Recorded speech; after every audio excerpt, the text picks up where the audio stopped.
Blog Talk Radio. Blog Talk Radio.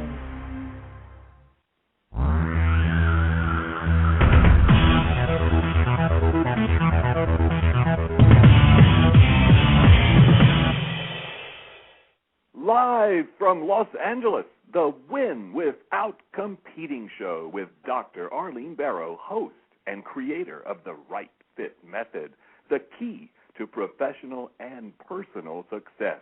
Now, let's join Dr. Arlene. Thank you, Virgil. Win Without Competing will celebrate its third anniversary on Blog Talk Radio in October.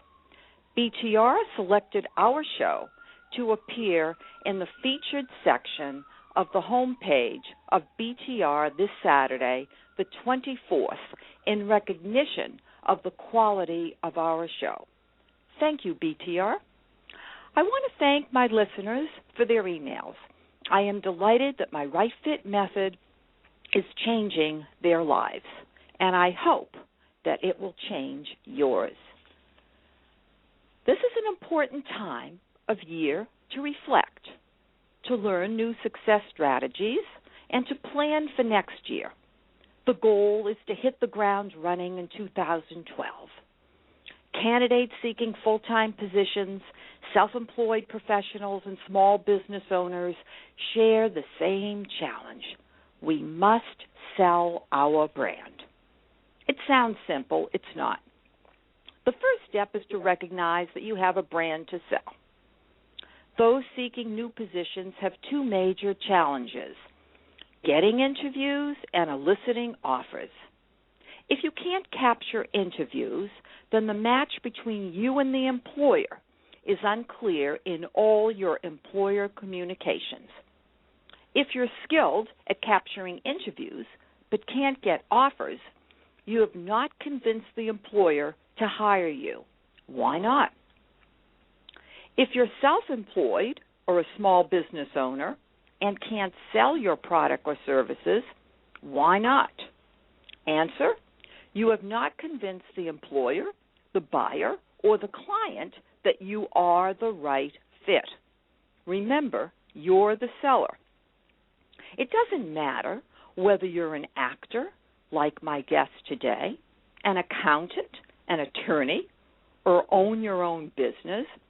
You must convince the decision maker to select you.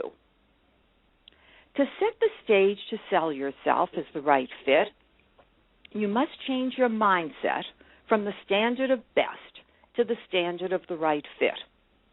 As children, we were taught to make decisions by comparing and contrasting alternatives to select the best. Think about it. Picture a barrel of rat-infested rotten apples. Compare and contrast the apples, searching for the best. Pick one. What do you have? A rat-infested rotten apple, of course. I have asked my rat-infested rotten apple question over and over again. You've probably guessed it's my favorite question. It is. Some people actually say you have the best rat-infested rotten apple. The point is, if you compare and contrast junk, you still have junk. If employers compare and contrast wrong-fit candidates and select one to hire, they've hired a wrong fit, not the best. This holds true for every decision you make using the standard of best, whether you're searching for a job, a house, or a spouse. The standard of best is the wrong fit standard to use if you want to make the right decisions. You need to learn how to use the standard of the right fit, which I created, and this is the foundation of my Right Fit method. Once you adopt the standard of the right fit, you are ready to begin branding yourself. Wouldn't it be wonderful to hear, "You're hired. I want to buy your business. We want you to host our new reality series." You can start learning my Right Fit method now and make it yours. The fact that you've tuned into the show is a good beginning. But there are other ways. Attend my Right Fit Branding series of 4 seminars on the west side of Los Angeles on Wednesday, October 5th, 12th, 19th, and 26th at 7 p.m. Think about changing your mindset, shaping your brand the right fit, selling your brand package to pitch, sharing your brand, manage the process. To request your invitation to the seminar series, which includes a detailed description of each seminar, email DRBARRO, that's Dr. Barrow, at winwithoutcompeting.com. Dr. Barrow at winwithoutcompeting.com, or call my office 310-441-5305. 310-441-5305. Please register on or before Friday, September 30th. If you're not able to attend all 4 seminars, if space permits, you can register for individual seminars. Note that I will conduct the seminar series again in November on Tuesdays at 7 p.m. If you're in New York City, London, Paris, or my hometown, Brookline, Massachusetts, and you want to attend my Right Fit Branding Seminar Series, please contact me about my webinars. In the meantime, I suggest that you read my book, Win Without Competing, nominated for a Business Book Award, which you can quickly pick up at Amazon. On to my guest interview, in which I'll demonstrate my Right Fit method. Michael Yurchak, award-winning actor and voice artist, is my guest today. You've heard his voice as Dennis Mitchell on Mad Men and Buddy the Elf on It's Always Sunny in Philadelphia. He started his career as a production assistant on the Robert Redford film A River Runs Through It. Since then, Yurchak has appeared in multiple films, television programs, and stage plays. As a voice artist, he has mastered a broad range of characters, which are featured on the Disney Channel, Disney, Cartoon Network, Nickelodeon, Spike TV, and ESPN2. Watch what I'm going to ask him to do. Wouldn't you like to hear him do Buddy the Elf? Stay tuned. Welcome, Michael, to Win Without Competing. Hello, Dr. Arlene. Thanks for having me. It's my pleasure. Where were you born, and what did your parents do as you were growing up? I was born in Wellesley, Massachusetts, right down the street from you, actually. And my parents were both educators, but my father was a cardiologist and a professor at Harvard, and my mother was the director of education and and ended up being the headmistress of several different private prep schools. What values did your parents teach you? Well, I think like most people's parents, my parents tried to teach me to do the right thing and to be kind to others, and then they also taught me that if I was passionate about something, there's no reason why I couldn't achieve it. But they also always sort of continued to remind me that it was always important to give back. Both of them were sort of at the top of their fields professionally, but they also maintained a teaching career as well. So my mother was teaching, was a visiting professor at the University of Chicago while she was the head of the University of Chicago lab schools, and my father was teaching at the Harvard Medical School while he was a cardiologist on staff at the Mass General Hospital. You were very fortunate, I think, to have the parents that you have. I'm particularly interested in your mother being the head of the lab school. We'll get to that in a moment. I want to go back to the values. I mean, not that I'm asking how much money a year your parents made, but at the same time, it appears that you grew up in an upper middle class family. Would you say that's correct? I'd say that's pretty accurate, sure. Okay.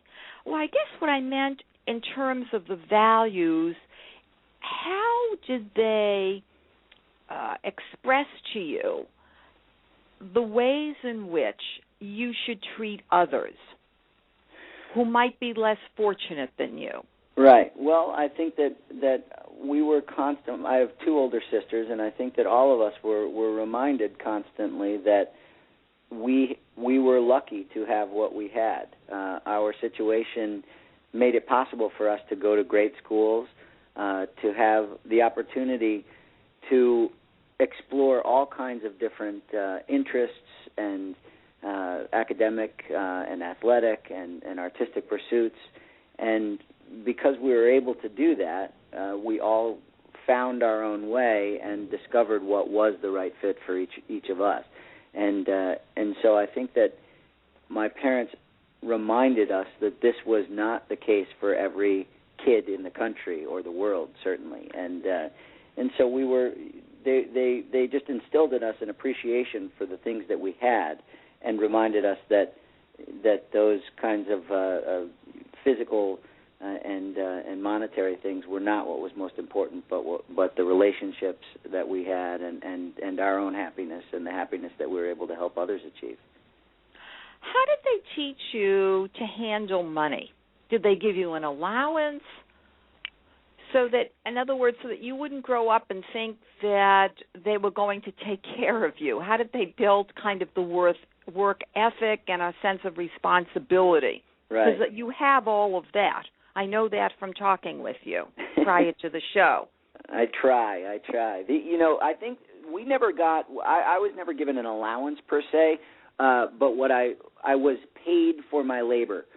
So I was given jobs to do. So I mowed the lawn and raked the leaves and shoveled the snow. And as I got older, and a little more capable with a hammer, I would help out doing odds and ends and minor repair work around the house and so on. And then from a very young age, I started working with kids. So I was a camp counselor starting when I was in 6th grade. I was an assistant counselor, and then became throughout high school, started working every summer working with kids, and worked all the way through college. I was a pizza delivery guy and refereed the intramural hockey league, and so I paid a portion of my own way each time. Now, granted, we were fortunate enough to have that my parents had the means to send me to schools that I wouldn't have been able to afford on my own, but it was important to them that I realized that all of this didn't come for free. When it came time for you to have your first car, what were your expectations? Do you remember? I do. My first car was a hand-me-down of a hand-me-down of a hand-me-down, where my father got a new car and gave his car to my sister, who then ended up going to undergraduate school close to home, and so that car then was passed on to me. It was an old Toyota Corolla, and it didn't last much longer. It only lasted about a year before it sort of fizzled out altogether. But it was. I lived at that time. My mother and I had moved to Chicago, and my sister was going to school at Harvard back in Cambridge, and my dad was still there, and my older sister had moved on to the West Coast where she was in school. But they didn't need cars, and I did, and so the car came my way, and I had it. It was not a Rolls Royce by any stretch. It wasn't glamorous, obviously. Right.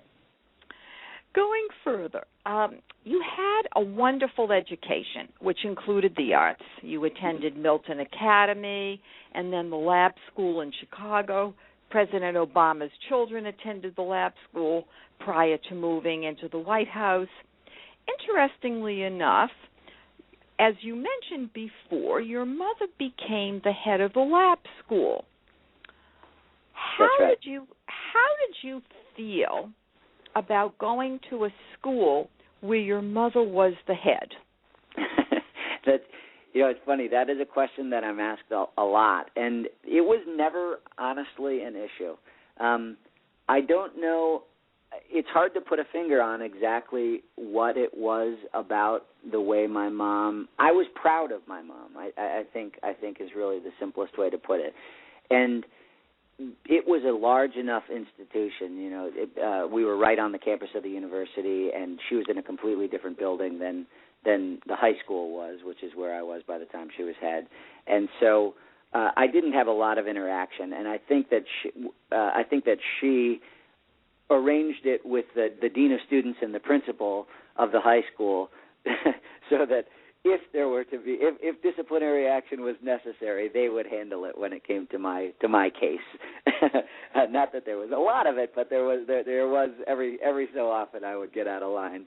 And though my mom didn't ever embarrass me in school, she certainly knew about it. And the moment I got home, I had to answer to her. But other than that, though, it really wasn't uncomfortable at all. I never considered it anything other than my mom being an accomplished woman who was at the top of her game, and I respected that and I admired it as well. Well, it sounds like she was an excellent role model in terms of a potential wife as well. In other words, that you would be comfortable with having a wife that would be a professional woman. That's true. That's very true. And in fact, my wife is. I'd like to think it's coincidence, but I don't know what Freud would say. My wife is a school administrator and an accomplished one at that. So. Now we really have something to speak about, Michael. Yeah, another show. That's terrific. So now tell us about the lab school. I know that when we talked prior to the show, you really expressed the fact that it was wonderful for you to go to a school which incorporated the arts. Could you elaborate about exactly what that meant when you were at that school, as well as the Milton Academy? Sure. Well, at Lab, the thing about the incredible thing about the Lab School is that it really is an integral part of the University of Chicago. So we had access to everything that the U of C offered in terms of facilities and the library and the gyms and the campus and so forth. So we very much as students, as young students, were privy to a lot of options as far as what we were interested in. If you were interested in physics, there was one of the top physics departments in the country right down the street. If you were interested in theater, there was not only an excellent theater at our school, but also on the university campus as well. And then we also had, of course, access to everything in the city of Chicago, which is rich with art and theater. So all of it seems so possible, and our teachers, I think, did a great job of always making that available to us and making us understand that with the right amount of passion, interest, and motivation, you were able to do whatever you wanted to do, as long as you did it with a sort of a professional isn't the right word, but as long as you did it with a mature and sincere desire, it was the world was your oyster. So all of that made it very possible for us to experiment, and that's just what I did. So I was an athlete for a long time, but I was also interested in theater, and I got into it more and more as my high school years progressed, and then by the time I was a senior, I was very much a part of the theater department, and went on to continue studying and working on it in college and then graduate school and ultimately. From what you're describing, it appears as if they subscribe to my philosophy, which is rigidity is the enemy of creativity, that they clearly fostered creativity in their students. I think absolutely, yeah. It was a matter of pursuing your own interests to whatever end you chose to go to. So the sky was the limit, and the only person putting the brakes on would be you.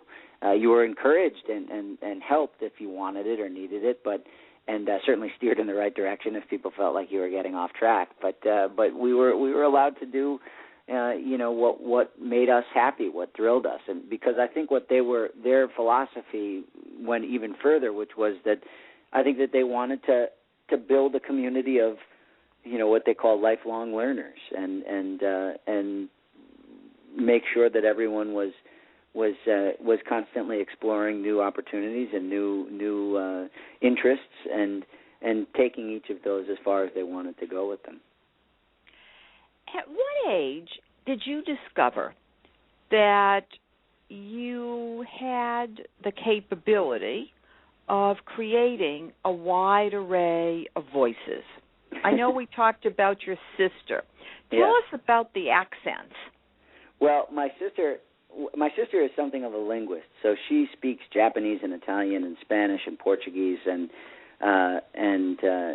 Italians, and she has always been interested in languages and was always studying languages, and she and I spent a lot of time together. This is my middle sister and I, and I wasn't as good at picking up the languages, but I was pretty good at doing the accents, and so we would have conversations where she would speak in Spanish and I would speak with a Spanish accent, and at a Spanish restaurant we might order food that way. So I like 2 burritos, por favor, that kind of thing, and she would just ask for them in Spanish, and we had a good time doing it, and we also.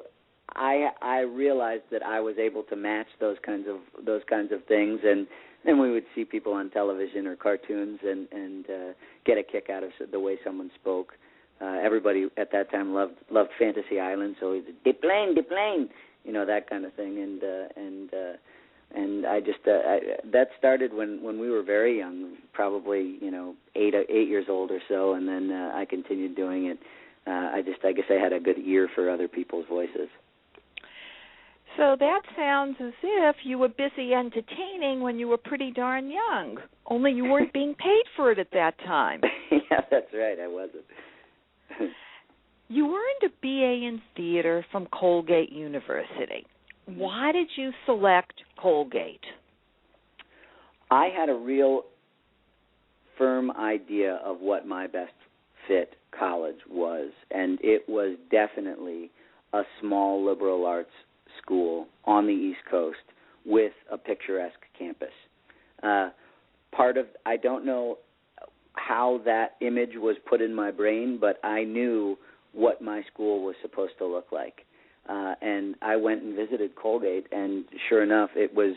I mean, it's a postcard up there. It's absolutely beautiful. The campus is gorgeous. The community is small but dedicated.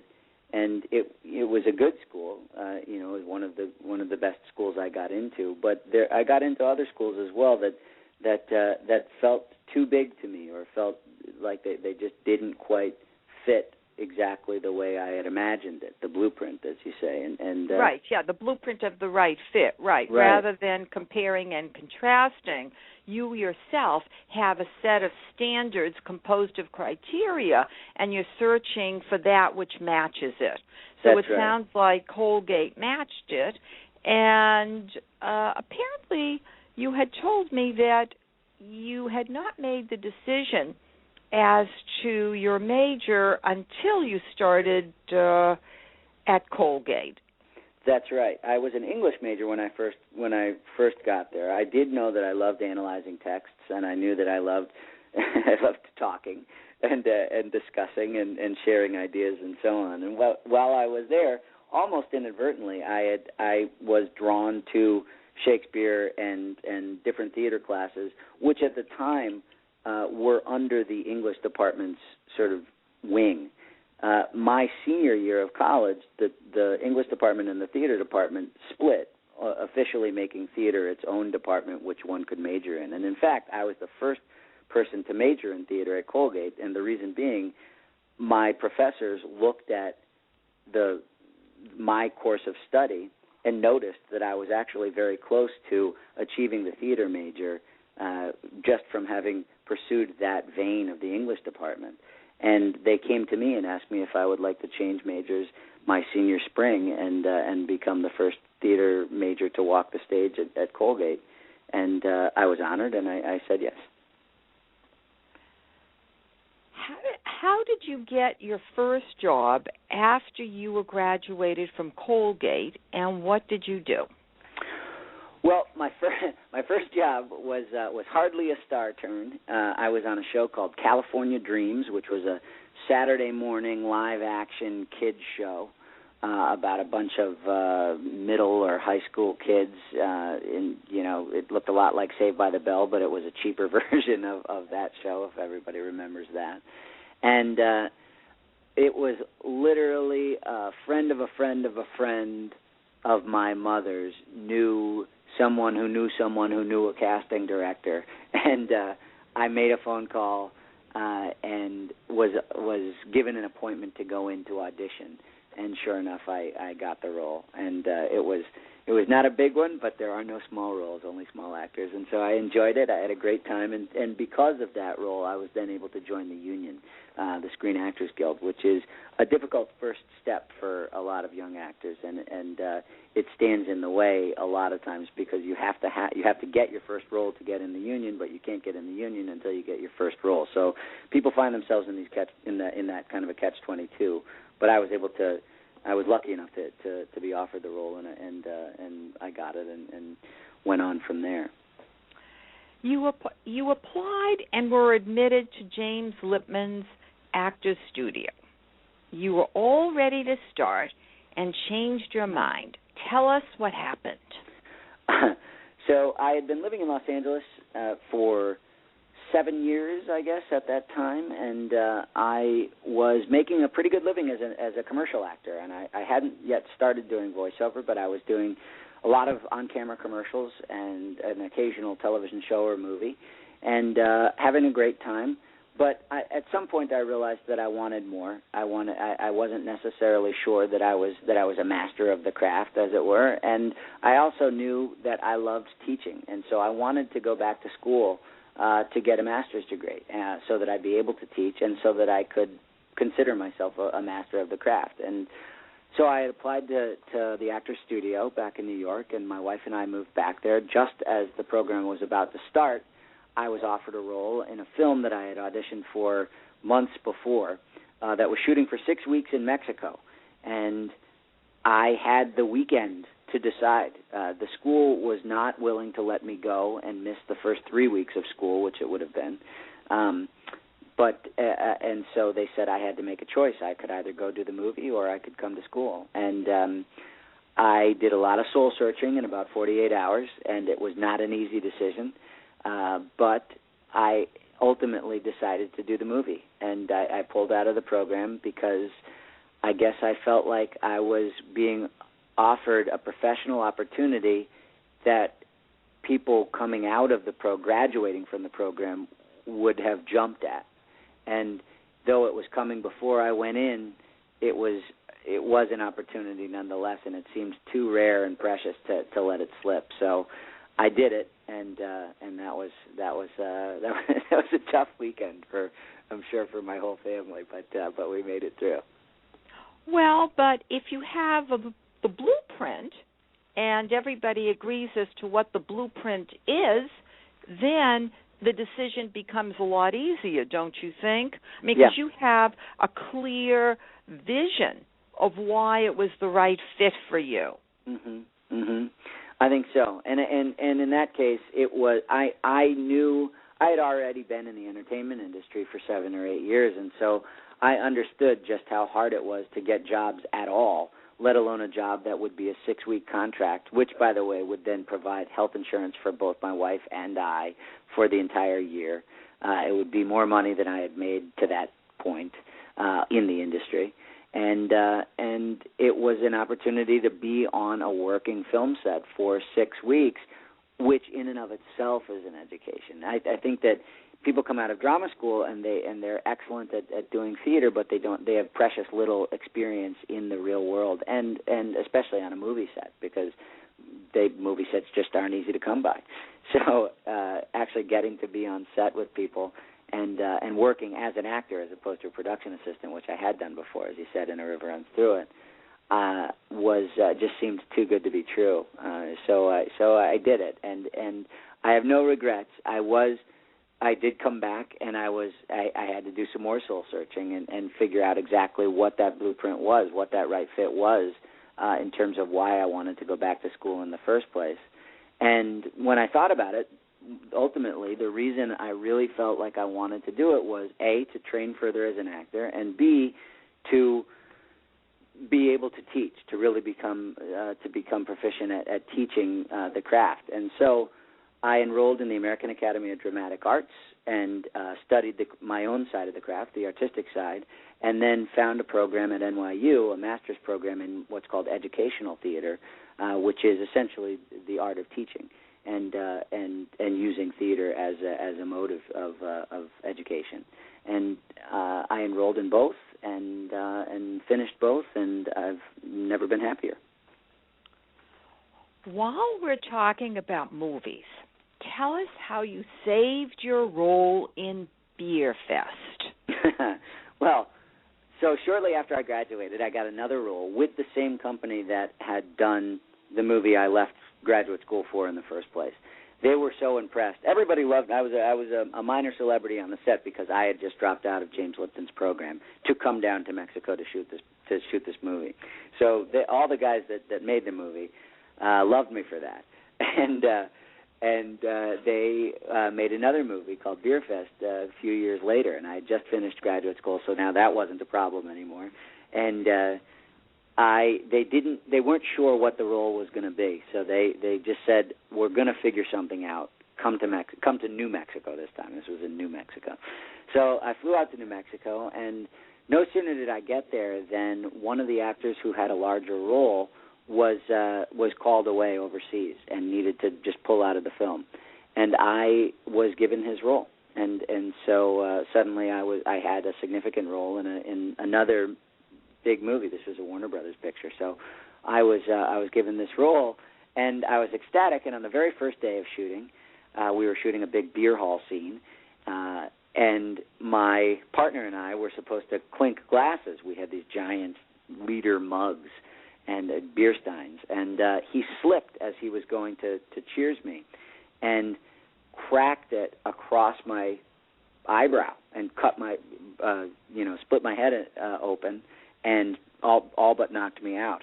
And I went down and was bleeding and sore. But after all, you're the son of a cardiologist, so I expect exactly. you were calm, Michael. I remained calm. I tried to remain calm, and I was carted off the set and given oxygen because I was sort of threatening to pass out, kind of thing. And no sooner was I lying in the prone position and being told that I was going to have to go to the emergency room to get stitches, then I heard another guy who was sort of the role just beneath me, walking by, doing an English accent and practicing some of my lines. So I was an English guy. I was the captain of the English rugby team, or the English drinking team, and I heard somebody running my lines right outside the medical tent, and that was all the motivation I needed. So I quickly just told the medic that I was going to be fine, and could she please just stitch it up or put a Band-Aid on it and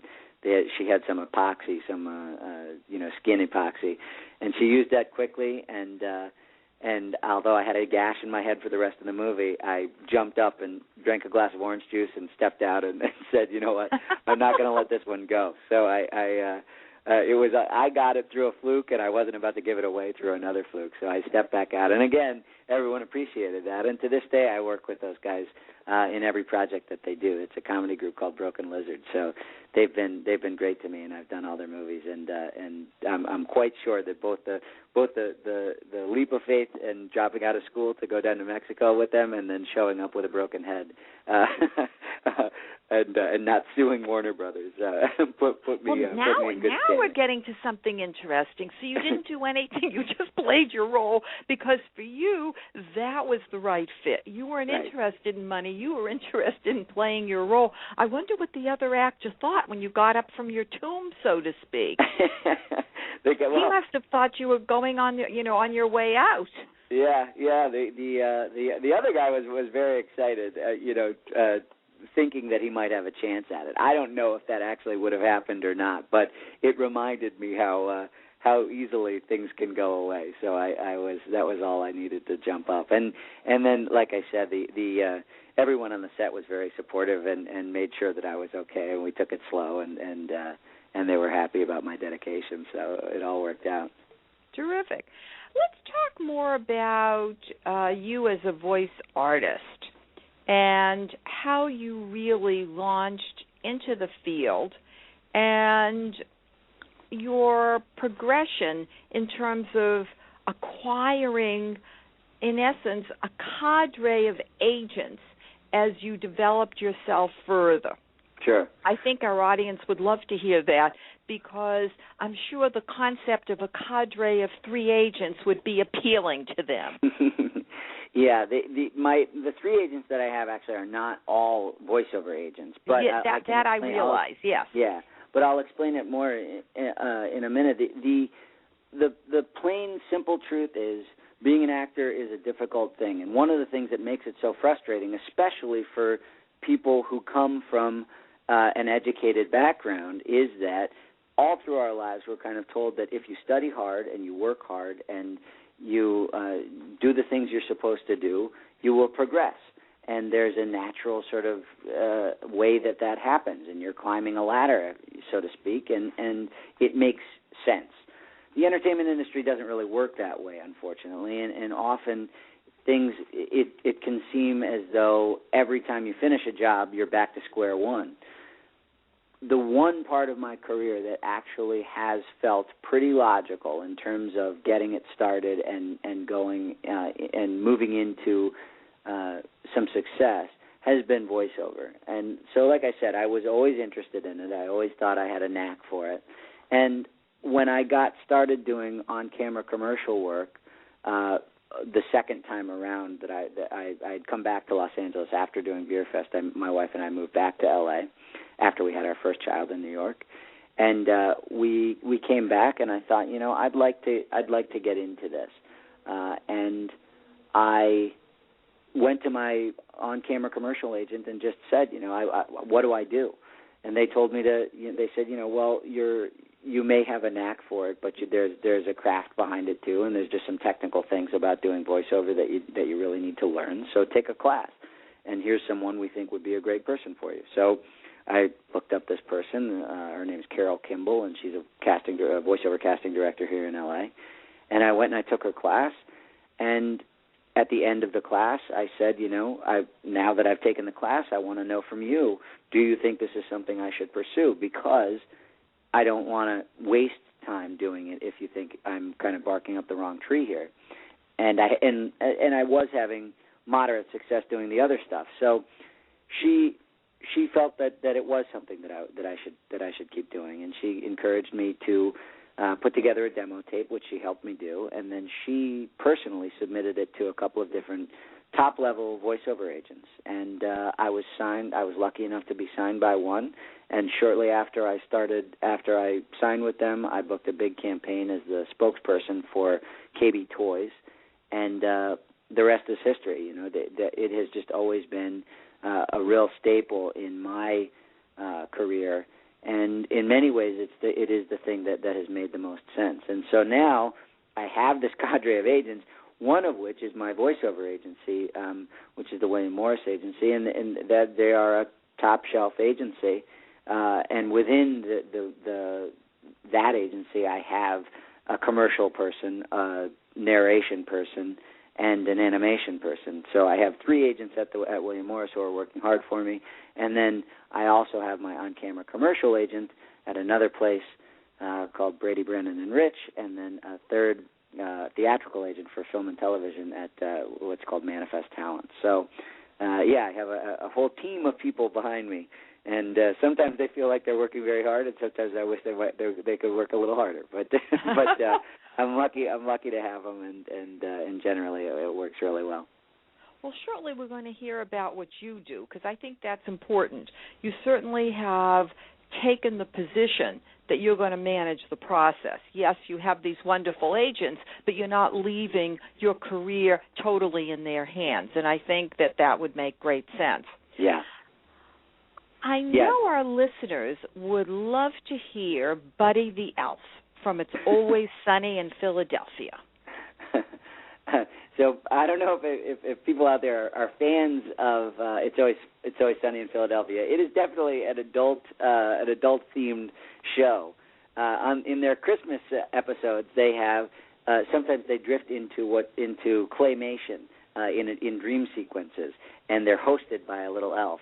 And that is Buddy, and he talks like this. Hey, everybody! And he's very, very jolly and very, very happy, but often leads them down very, very nasty roads. And so it's a red herring. He's not as nice as his childlike voice might appear. I see. Okay, so that childlike voice is deceptive then. Right, exactly. It's sort of over the top kind of, oh, yay, everybody, everything's going to be just great. But it's not. We hear many different voices on animated shows, video games, commercials, promos, and audiobooks. What is your personal brand which differentiates you from other voice artists? My own personal brand is that I'm what I call a young announcer. I'm a great young announcer with a warm, quirky professional voice talent and remarkable flexibility. So I have what I think is a marketable voice for straight commercial work, but then the voice I have range. In other words, I can drop deeper or pitch higher as the product demands. So I have a charactery voice, as you can hear. People used to think that people always used to say that it sounded like I had sucked helium when I was a little kid.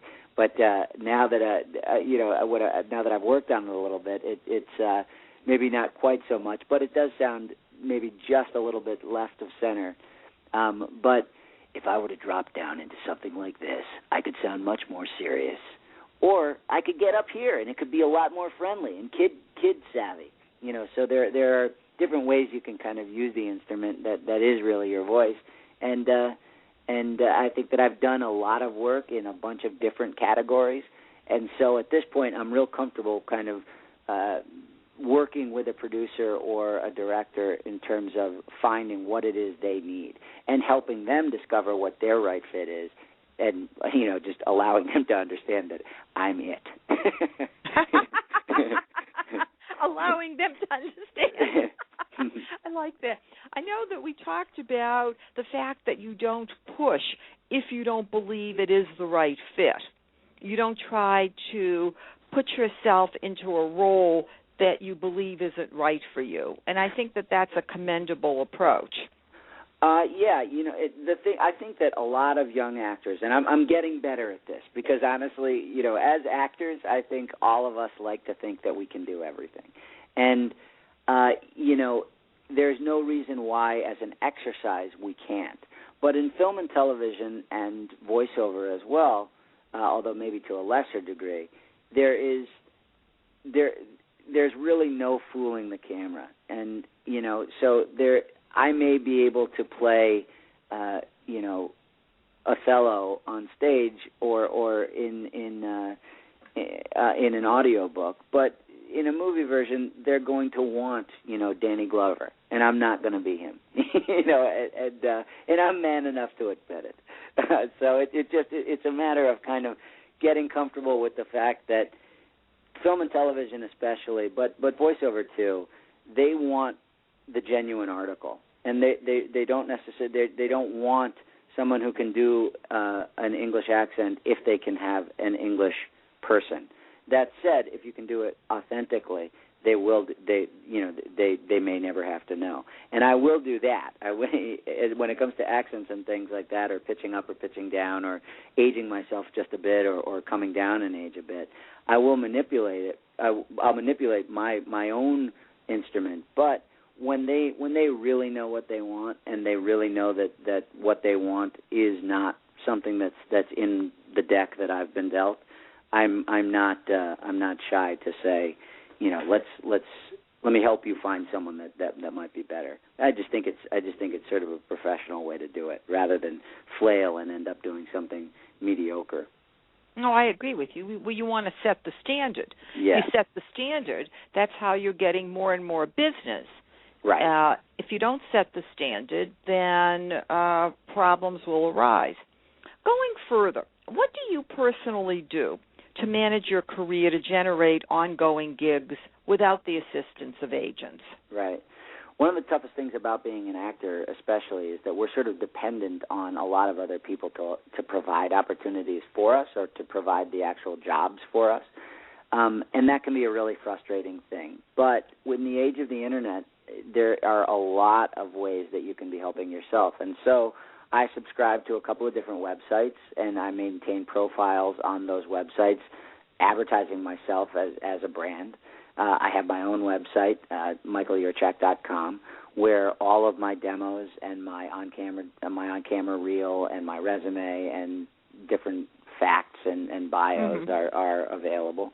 And I put that stuff out there, and I submit myself on individual projects, and I am often doing I'm often doing theater, which I invite people to come see. Right now I'm doing a play called Double Falsehood at the Actors Circle Theater in West Hollywood, and I do student film, or not student films very much anymore, but I'll do independent projects for people who are also artistic and like-minded. I'm constantly doing stuff to put myself out there, to become visible and make connections and practice and maintain to keep honing the sense. craft, right? Right, exactly. You've worked in every facet of the entertainment industry, both in front of and behind the camera. If you could wave your magic wand and do only one thing, what would that be? I've been having such a great time doing voiceover the last several years, and I have been fortunate enough to be on a number of television shows in recurring roles and even some principal roles. I think if I had to choose, it's a tough one because, again, we all kind of feel like we can do it all. But if I had to choose, I think that I would like to be a principal role on an ongoing, educationally viable or educationally rich animated television show where I would have some creative input. Well, that's your first love. I mean, I think that's understandable. You can tell by how you talk about it. You're soaked in passion with respect to your voice roles. I mean, that's, I think, very clear. Let's go a bit further in terms of your passion for teaching. You mentioned it earlier. Tell us a bit more exactly as to what you're doing. And then let's talk about what do you see as the relationship between acting and teaching and how you set the standard in both concurrently. Mm-hmm. Well, I'm what's called a teaching artist, and I work for a couple of different organizations, the biggest one of which is the Center Theater Group, which is the Amundsen, the Mark Taper, and the Kirk Douglas theaters here in Los Angeles. And they maintain a faculty of working professionals who are actors, writers, designers, directors, etc. And what we do is design curriculum often around the plays that are on the stages of CTG, and we then take those lessons out to underprivileged high schools and middle schools in the city and run workshops to prep kids for their visits to the theater. And these are kids who often have no opportunity to see or take part in the arts of any kind, let alone theater. It's basically inaccessible to them. And Center Theater Group has as part of its mission an outreach program that is very, very accomplished, and it's an honor just to be a part of it. But what I do is basically teach these kids how to use the craft in a very sort of basic and non-threatening way, because it's accessible to everyone, and then get them ready and excited to come and see the theater and what it's like to see a professional production. And then I also do professional development workshops teaching teachers how to use drama in their classroom as a tool to help to illustrate and bring to life different texts or subject matter that might be harder for some kids to understand. I don't think you spend too much time sleeping. Sometimes it doesn't feel like enough. But and the thing, what to me, that part of it is really kind of fulfilling an obligation I feel like was instilled in me is that when I was younger, just to kind of bring the conversation full circle. Both of my parents taught at the same time that they maintained their own professional lives, and I felt like that it was always sort of a given that I would be doing the same. And I'm fortunate enough to be in a position where I can do both. And honestly, I learn as much as an actor from teaching as I do from doing the craft itself. And so the more I teach, I think the better I get. And then likewise, I bring what I've learned in the classroom back to the stage, or to in front of the camera, or behind the microphone. I also meet an awful lot of interesting people that I can base voices on and things like that. And then likewise, I take what I know and my experience in the professional acting world back to the classroom, and the kids love it, and I love to share stories with them about it, and I think that it's a very symbiotic relationship that happens on both sides of that part of my career. What career advice do you have for our listeners, and how did Robert Redford's coffee actually play a role? The color of his coffee, not That's just exactly his coffee. Right. Do you know color what color of his coffee. He likes, for those who are interested, if you ever bring Robert Redford a cup of coffee, he needs it to be caramel colored, which is a very precise brown that can only be achieved from the perfect amount of creamer added. And I learned that the hard way. While I was a PA on A River Runs Through It, I was 19 years old, and that one of my primary jobs was every morning I was the guy that brought Robert Redford his coffee. He had this Airstream trailer, this really hip old silver metallic Airstream trailer, and I would bring him his coffee each morning in the mountains of Montana, and if I didn't get it right, he'd send it back. And that sort of infuriated me for a little while. And for the first few days that I was doing it, I got it wrong a few times. And I don't know if he was putting me through the paces or what, but I got sent back a couple of times and I wasn't happy about it. And one of the producers on the show saw that I was sort of frowning one day, and this guy's name was Patrick Markey, and he came to me and said, what's the problem here? And I said, I'm not. This isn't what I thought it would be. And his advice to me was, be the best you can be at whatever it is you're doing right now, and then you'll have the opportunity to do other things later, because people will see your desire to be the best at what you're doing right now. If you're sad and angry and bitter and thinking about all the different things you're not doing because of what you're doing right now, you're not going to do it very well, and nobody's going to want to work with you. So don't shoot yourself in the foot here. You've got an opportunity. You're on a film set. You're in Montana. You're interacting with Robert Redford, for God's sake. Enjoy that and make the best coffee you can make, and then maybe next week you'll end up doing something else that you find more challenging or rewarding. But that was his advice to me, and I think that was great advice. And I heard the same thing not so long ago from Michael Ritchie, who's the artistic director at Center Theater Group. And, he had a similar, he was telling an anecdote about himself, but he said the same thing, that at some point he realized it was important for him to live in the now and be the best he could be at whatever it was he was doing, because that surrounded him with people who admired him and valued him, and that provided new opportunity. But when one doesn't do that, when one is constantly sort of wishing for something else or something better or something next, then you're not very present and you're not very effective. Or you think you're too good to do it, I think. I mean, I Right. remember when I was in graduate school at UCLA working on my PhD, I worked for the associate dean of the school that I was in as her research assistant. And she was forever leaving coffee cups with that artificial creamer stuff in it. And mold would just sit there, and she would never wash them. Well, one day the custodian said to me, I'm throwing out these cups. I'm sick of looking at this. So I decided I had better wash these cups up.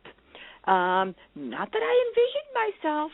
I mean, it really didn't look too appealing, but I decided those cups those mugs were hers and they shouldn't be thrown out. So I just washed them, left them, never said a word to her, and saved the cups. And I bet she appreciated it at some point down the line, right? Yeah, well, I think she realized that I must have done it because who else would do it? She knew Right. the custodian wasn't going to do it. There was just the two of us there. So, it was an interesting experience. Yeah. What's next in your career? I know I'm very excited that you did a gig for Modern Family that's going to be coming up shortly. That's right. Yeah, just last week, actually, just before they won, the week they won the Emmy, again, or all the Emmys, I should say. Gosh, they won so many this past weekend. I did a little co-star spot on the show, and it will be in the 6th episode coming up in this season. Actually, the premiere of the season is tonight, I think, on ABC, and. The 6 episodes in, I'm not sure if that will come out to exactly 6 weeks from now, but 6 episodes in is my episode. It's called Hit and Run, and I am the hit and run driver, whose name is Bruce.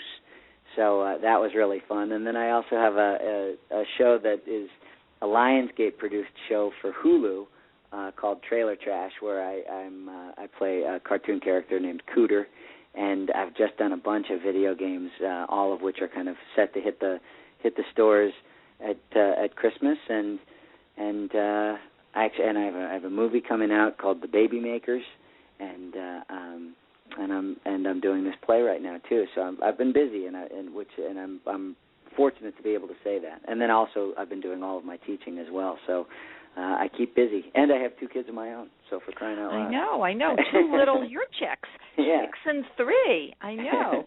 How do you want your children to remember you? I want my kids to remember me as being happy and peaceful and satisfied and present. It's important to me that they see that I'm doing something that I love and that I'm dedicated to, and that they see that I love and I'm dedicated to them and their mom too. And if they can feel loved and supported and courageous about doing the different things that they end up wanting to do, that's enough for me. Michael, you are a win without competing man. Thank you. You know your core identities because you have a number here. You are soaked in passion for your careers. I consider them sort of, different careers, an array. You compete with yourself, raising the bar higher and higher, seeking to set the standard. You understand right fits and passionately pursue them, resisting the temptation to settle for less. You manage the process to achieve your goals. You have mastered the art of the pitch. You think outside the box. Thank you, Michael, for joining me today. Well, thanks so much for having me. It was an honor. To learn more about my Right Fit method, visit winwithoutcompeting.com. You will learn about my book, drbarrow.com, that's drbarro.com, barrowglobal.com, drarlenewrightfitmethod.com. To contact my office, call 310-441-5305 or email drbarro@winwithoutcompeting.com. Remember this trigger tip. Make the right decision using the standard of the right fit. Thank you for joining me today. Goodbye for now, Dr. Arlene.